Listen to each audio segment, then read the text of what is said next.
सर्वमंगलमांगल्ये शिवे सर्वार्थसाधिके शरण्ये त्र्यंबके गौरी नारायणे नमोस्तुते।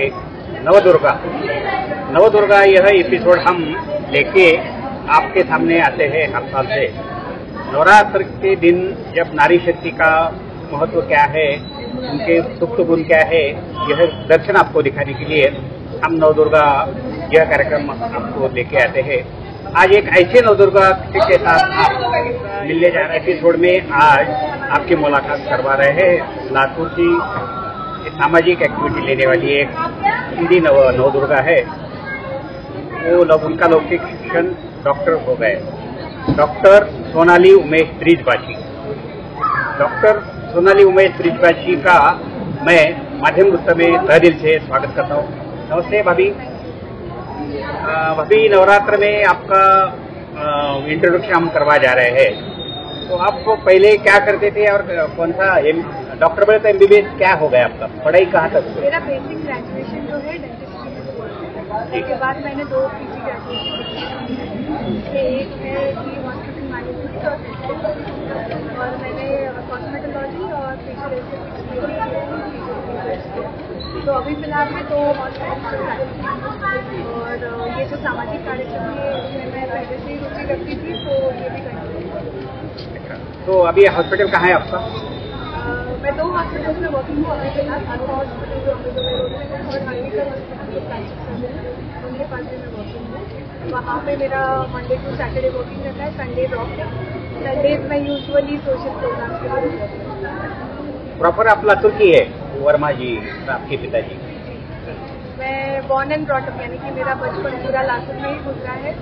और फिलहाल लातूर में मुझे 2 सरनेम से जाना जाता है। एक मेरे मायके का सरनेम यानी कि वर्मा और एक मेरे ससुराल वाला सरनेम ब्रिजबाशी। दोनों ही सरनेम बहुत इम्पोर्टेंट है मेरे लिए और दोनों फैमिली मुझे काफ़ी सपोर्ट रहा है, जिसकी वजह से मैं आज इंटरव्यू के लिए काबिल बनी। तो अलग अलग तुम इवेंट करते हैं, तो पहले से रुचि है क्या शादी के बाद? शादी के पहले मैं बहुत पढ़ा थी। मेरे हर क्लास में हर बैंक में फर्स्ट बेंचर थी और मैं हमेशा ईयरली में हमेशा के लिए मैंने पढ़ाई को बहुत ज़्यादा महत्व दिया। शादी के बाद मैंने जॉब वर्किंग शुरू किया। उसके बाद मुझे काफ़ी समय मिल जाता था, स्पेशली कोविड के ड्यूरेशन में जब बाहर जाना नहीं था, मेरे दोनों प्रोफेशन बंद थे और तब मुझे लगा कहीं ना कहीं मैं ज़्यादा स्पिरिचुअलिटी क्योंकि घर पर ही थी, दूसरा काम तो था नहीं। तो हम लोग यूजुअली सोचते हैं कि क्या किया जाए। तब मैंने काफ़ी होलिस्टिक जो रिचुअल्स की किताबें होती है वो पढ़ी। मैंने काफ़ी हद तक स्पिरिचुअलिटी को कनेक्ट होने के लिए जो जो चीज़ें हम कर सकते हैं वो करने की कोशिश की। मैंने पुराण पढ़े, भगवद गीता सुनी और अध्यायों के साथ मैंने कनेक्ट होने की कोशिश की। तब मुझे लगा कि कहीं ना कहीं हमारा जो जनरेशन है, यानी मेरा जो जनरेशन है, वो जनरेशन के जो पेरेंट्स हैं वो काम में इतना व्यस्त हो गए हैं कि जैसे बचपन में हम मंदिर में जाते थे, पेरेंट्स के साथ जाते थे, घर में पूजा होती थी, सामाजिक प्रोग्राम्स होते थे, वहाँ जाना आना होता था। आजकल बच्चों की एग्जाम है तो हम बच्चों को घर से बाहर भी नहीं निकलने देते। एग्जाम अगले दिन होती थी और हम एक दिन पहले रात को जगराते हुए जाते थे। और कहीं मुझे ऐसे अंदर से फील हुआ कि तमाम हमने ये जो स्पिरिचुअलिटी है, ये जो सामाजिक कार्यक्रम, सनातन धर्म को जो है हमने अपने बच्चों को पास ऑन करना चाहिए। तो पहले मैंने मेरे घर से शुरू किया। मैंने मेरे डॉटर को ये सब कुछ पढ़ाया, वो भी आज मेरे साथ शिव पुराण पढ़ती है। और मैं काफ़ी गर्व से कहूँगी कि कहीं ना कहीं मुझे ये महसूस हुआ कि जब हम स्पिरिचुअलिटी को खुद से कनेक्ट होते हैं तब अपने बच्चे भी उसके लीजिए कनेक्शन महसूस करते हैं। तो मुझे लगा कि क्यों ना मैं सभी को ये मैसेज पास ऑन करने के लिए प्रचार करूँगी। जो रिलीजियस एक्टिविटीज़ हमने अभी तक बचपन से करते आए हैं वो हमारे बच्चों को भी पास ऑन होनी चाहिए। हम कहीं ना कहीं अपने बच्चों को ये मैसेज पास कर रहे हैं, पढ़ाई इम्पोर्टेंट है, बाहर नहीं जाना है, एग्जाम्स इम्पोर्टेंट है और ये करना चाहिए, इसमें फर्स्ट आना है, उसमें फर्स्ट आना है। बट जो बेसिक्स है हमारे लाइफ के, जिससे हम आए हैं, उस धर्म को लेकर हम उनको प्रोत्साहन देने का शायद भूल रहे हैं। और पहले कैसा होता था कि ग्रैंड पेरेंट्स जो है, दादा दादी नाना नानी, वो दे सकते थे, बट अभी न्यूक्लियर फैमिलीज हो गई। फैमिलीज में अभी दादा दादी साथ में रहते नहीं है, या तो तुम वर्किंग हो तो तुम बाहर कहीं चले जाते हो, तो वो कनेक्टिविटी भी टूट गया है। तो किसी को तो स्टेप लेना पड़ेगा कि रिलीजियस एक्टिविटीज को हम कैसे आगे बढ़ाएं। तो मैं जो भी सामाजिक कार्यक्रम करती हूँ, मैं और मेरे हस्बैंड दोनों साथ में रहते हैं, मेरी बेटी भी हमेशा मेरे साथ होती है, और कहीं ना कहीं ये कनेक्टिविटी जो मैं महसूस कर पा रही हूँ सभी महसूस कर पा रही हूँ। और जैसे आज आपने देखा ये जो प्रोग्राम था, इस प्रोग्राम के थ्रू ही मैंने कम से कम 100 फैमिलीज को ये मैसेज पास ऑन किया कि कन्या पूजन क्या होता है, क्यों होता है, और उनकी बेटियों को भी समझा कि क्या होता है और कैसे करना है। तो धीरे धीरे ये रिलीजियस कनेक्टिविटी में बढ़ाना है। पढ़ाई के सिवा आपके हॉबीज क्या क्या है? मैंने आज तक मेरे लाइफ में जितना मुझे सिखाया गया है उसकी थ्रू बताती हूँ, मैंने आज तक कभी किसी काम के लिए मना नहीं किया।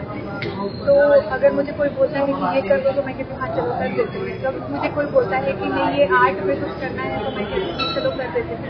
हॉबी करने के लिए आपके पास जब टाइम होता है, समय होता है, तो वो पास ऑन करने के लिए आप क्या करते हो उसके लिए हॉबी बोला जाता है।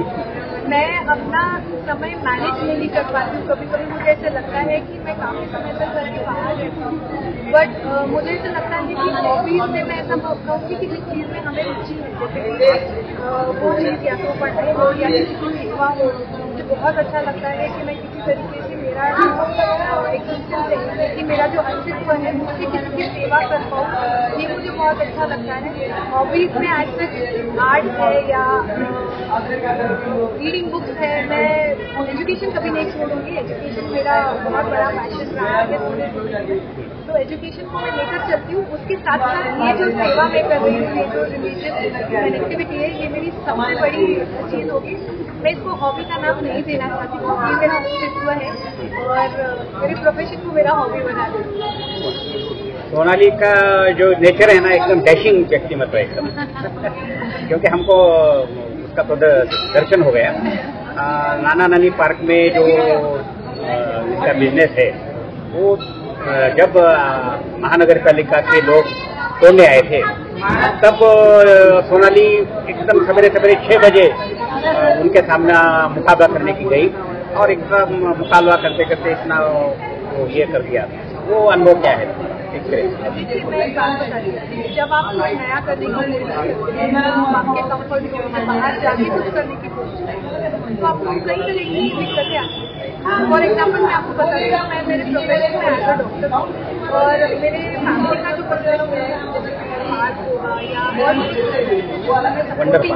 वंडर वर्ल्ड जो पार्क है वो है, या बिजनेस में काफी सारी चीजें हैं जैसे टेंडर्स है या कॉन्ट्रैक्ट है, वो बेसिस का काम हो या मैन्युफैक्चरिंग की कुछ चीजें हैं, उसमें मेरा कई हद तक मैं मेरा रोल निभाने की कोशिश करती हूँ, भले ही बैकग्राउंड में नहीं हूँ। तो मेरा मन में ये जो वंडर वर्ल्ड का जो बिजनेस है ये मेरे दिल के बहुत करीब है। क्यों? मैं उसका रीजन बताती हूँ। मुझे बच्चों के साथ रहना बहुत पसंद है, शुरू से बचपन से, और मैं लिटरली ऐसे रास्ते पे से भी जाती थी, कोई बच्चा मुझे दिख जाए तो मैं उसको लो, उसको प्यार करो, उसको ऐसे रखो।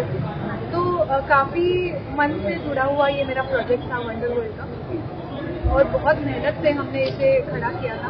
तो जब आप किसी चीज़ के अंदर इतना ज़्यादा मन से अपने इनपुट्स डालते हैं, अपने एफर्ट्स डालते हैं, मैंने लिटरली मेरे प्रोफेशन के 3 महीने का ब्रेक लेकर के ये प्रोफेशन खड़ा किया था, ये बिजनेस खड़ा किया था। और इसके पीछे का हेतु केवल एक ही था कि बच्चे जो मोबाइल में या टीवी में एंगेज हो रहे थे, उसको वहाँ से हटा के कहीं ना कहीं फिजिकल एक्टिविटी में मुझे उनको एंगेज करना था।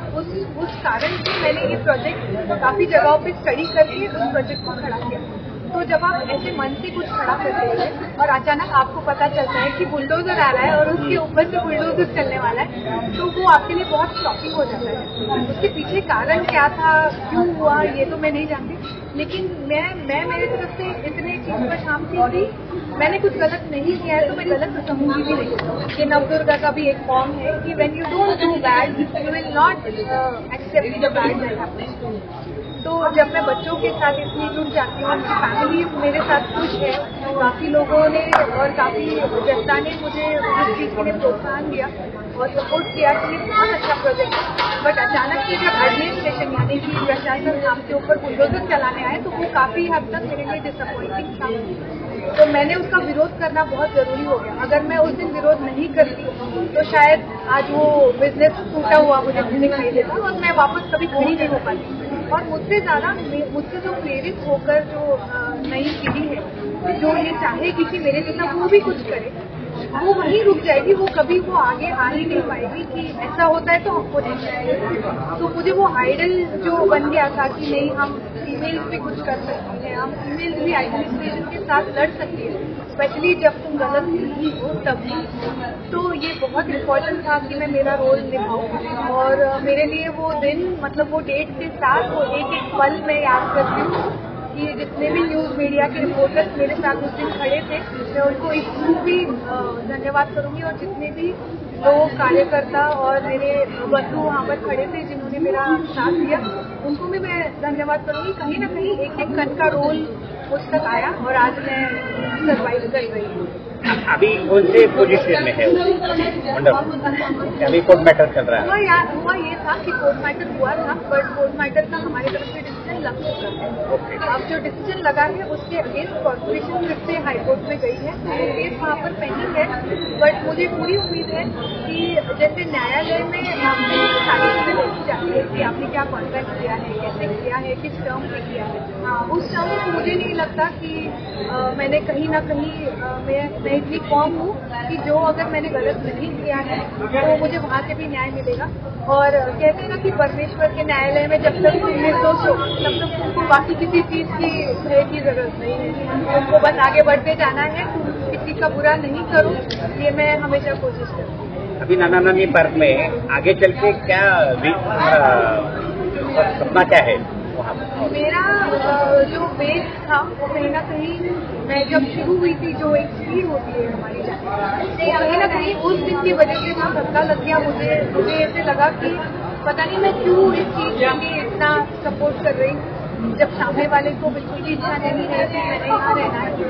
बट मैं बता रही हूँ कि कोई शक्ति होती है जो आपको सेव करने के लिए सामने आती है या कभी कभी बैकग्राउंड में होती है और दिखाई नहीं देती है। ऐसी कई शक्तियों ने मेरे साथ काम किया और मुझे फिर से खड़ा किया। मैं गिर चुकी थी, मुझे फिर से खड़ा किया उन्होंने। और जो मेरे सपने थे वो अब मैं धीरे धीरे पूरे करने की कोशिश कर रही हूँ। काफ़ी हद तक मैंने ब्रांडेड के बारे में प्लान कर दिया है। अगले साल तक अपना एक नया ब्रांड जाएगा और वो इसी से रिलेटेड होगा और वो अपनी जगह पे होगा। तो कहीं ना कहीं मैं इस चीज़ को आगे लेकर सभी फीमेल्स को जो एंटरप्रेन्योर्स हैं जो बिजनेस में उतरना चाहते हैं उनको ये कहना चाहूँगी कि निर्भय होकर के आप जितना हो सकता है उतना आगे बढ़ने की कोशिश करते रहे। कहीं भी कभी भी मैं अगर किसी भी काम आ पाऊँ तो मैं सदैव के लिए तत्पर में हमेशा के लिए। अभी इंटरव्यू के एंड तक अपन आ रहे हैं तो नवदुर्गा जो नवरात्रि है अभी कल दशहरा है तो समस्त नारी शक्ति को आप क्या आह्वान करने वाले? देखिए नारी शक्ति को आजकल मैं ये सुन रही हूँ कि नारियों का सम्मान करो, नारी यानी कि female are better than men या female are equal to men. क्यों बोलना पड़े? तुमको क्यों कहना है कि एक नारी की जो शक्ति है जो नारी को इक्वल भाव मिलना चाहिए, ये तुमको कहने की जरूरत ही नहीं है। मुझे कहना है अपने अंदर की जो शक्ति है उसे महसूस करो। आप जितना हो सकता है उतना को आगे लेकर चलो, अपने कर्म को अच्छा रखो, आपको अवश्य ही सफलता मिलेगी। और जितना हो सकता है उतना आपने निर्भय होकर के, जैसे मैं वापस बता रही हूँ, निर्भय होकर के आप जितना हो सकता है अपनी शक्ति को आगे लेकर चलो। आप जितना आगे बढ़ेंगी आपको देखकर और नारी शक्ति आगे बढ़ेगी। और इसी तरीके से आप किसी ना किसी मोमेंट पे एक बार ऐसे हो जाता है, कई लोग मुझे आके मिलते हैं और कहते हैं कि मैम आप हमारे आइडियल हो, हमको आपके जैसे ही करना है। मैं कहूँगी आप मेरे जैसे नहीं, मुझसे आगे चलो। मैं चाहती हूँ कि मैं मुझसे इंस्पायर हुई लड़कियों को और आगे देखूँ। वो मेरे लिए सबसे ज़्यादा इम्पोर्टेंट रोल रहेगा कि मैं पास ऑन करूँ सभी नारी शक्तियों को। मैं अपने आप को बहुत ही भाग्यवान समझती हूँ कि आज आपने मुझे ये अपॉर्चुनिटी के लिए समझा कि मैं ये रोल के लिए आपके साथ बात कर सकती हूँ और काफी लोगों को अगर मैंने इसके थ्रू स्पिरिचुअलिटी को, रिलीजियस को और अपनी शक्ति को या बिजनेस को या अपने काम को लेकर अगर मैंने किसी को भी प्रोत्साहन दे दिया और अगर एक भी नारी मेरे इस वीडियो को देखकर इंस्पायर होती है तो इसका सबसे बड़ा क्रेडिट आपको जाता है। Thank you so much. Thank you very much Sonali. मित्रों, यह वीडियो आपको अच्छा लगा तो माध्यम गुप्त इस चैनल को लाइक शेयर आप सब्सक्राइब कीजिए। धन्यवाद। मैं गोपाल कुलकर्णी, माध्यम गुप्त।